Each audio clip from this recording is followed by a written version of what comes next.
Saya akan cerita tentang argumentasi ilmiah bahwa ahli sunnah wal jamaah itu luar biasa. Saya di Jogja berteman banyak para profesor, para doktor, termasuk akademisi sosial yang mungkin pernah di mana-mana. Pernah tanya saya begini, Pak Bahak, kenapa Anda baca kitabnya referensinya luas kok tetap NU katanya. Terus saya bilang, problemnya apa sebagai NU? Biasanya terus mereka mengutip sekian makalah. Kebetulan makalah itu provokatif dan siapapun yang baca makalah itu pasti menjadi NU, tak jamin ya.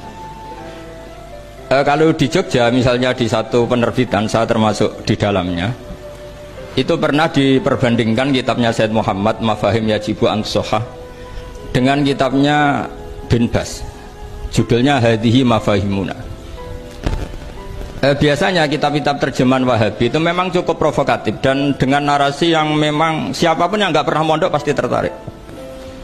Misalnya begini, cerita bid'ah misalnya, Iyyakum wa muhdatsatil umur fa inna kulla bid'atin dhalalah wa kulla dhalalatin finnar, misalnya gitu. Wa kulla muhdatsatin bid'ah wa kulla bid'atin dhalalah wa kulla dhalalatin finnar.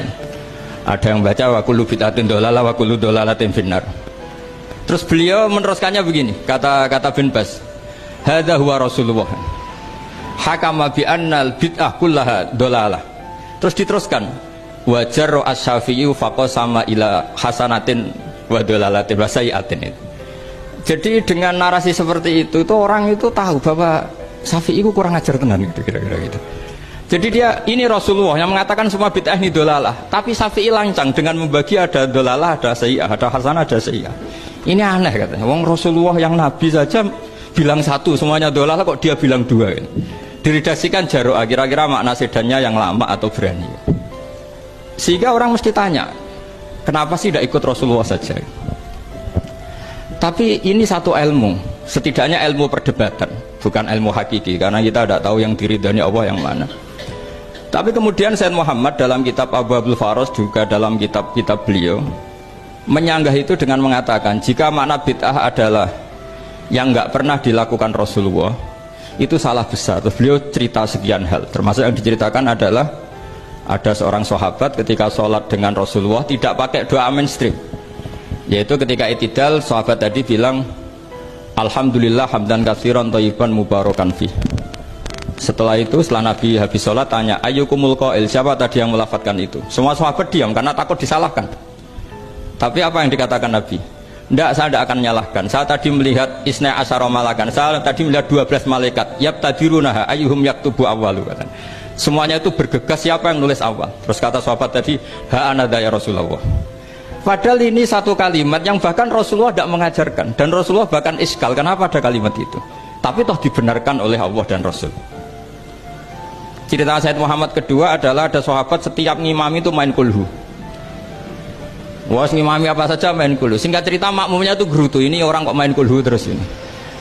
Setelah dilaporkan ke Rasulullah, ditanya sama Rasulullah, kenapa kamu main kulhu? Ini dilaporkan ke saya.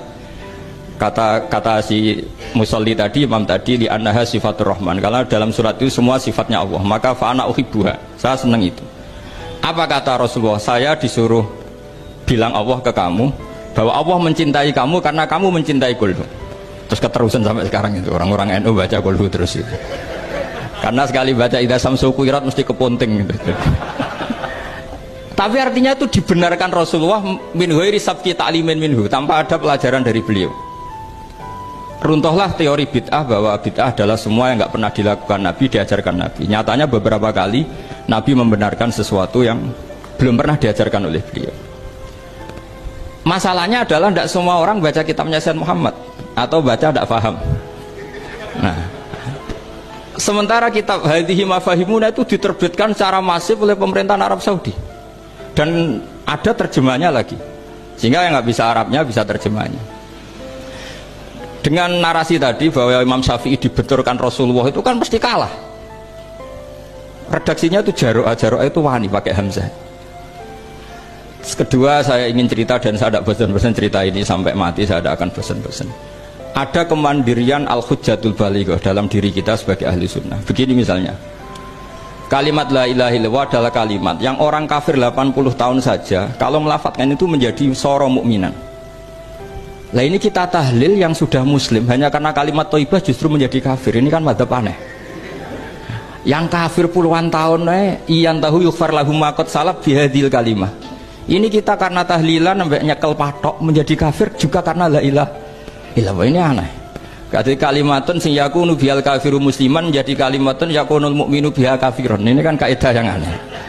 Nah, saya ingin kalau ahli sunnah yang seperti ini sudah mandiri, sudah sehat, ya baguslah seperti itu.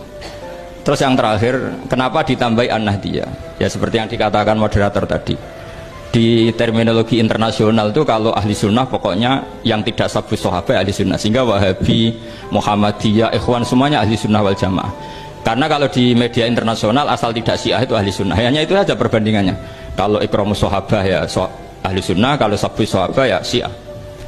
Problemnya adalah kita tidak ikut kelompok besar ahli sunnah yang mainstream di internasional karena mereka anti wasilah, anti tahlil. Sehingga terus Indonesia bilang ditambahi ahli sunnah wal jamaah an-nahdiyah.